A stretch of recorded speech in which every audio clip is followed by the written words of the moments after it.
ஒரு காலத்தில் இந்திய பிரதமரையே எதிர்த்து நின்ற அதிமுக இன்று நொறுங்கி நூடுல்ஸ் ஆகி சின்னாபின்னமாகி வருகிறது.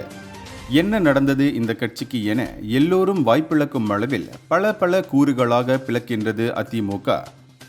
தனது இரும்பு கரங்களால் இராணுவம் போல பன்னெடுங்காலமாக கட்சியை கட்டுக்கோப்பாக வைத்திருந்த ஜெயலலிதா அம்மையார் உயிருடன் இருந்திருந்தால் இது எல்லாம் நடந்திருக்குமா என்று வேதனைப்படுகின்றனர் அடிமட்ட தொண்டர்கள்.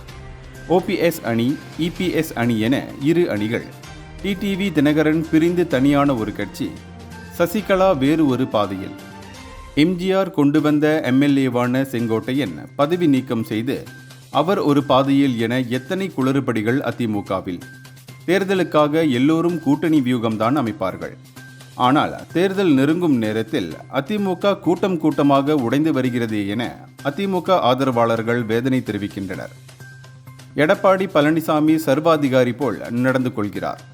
முடிவுகளை கலந்து ஆலோசிக்காமல் எடுக்கிறார்.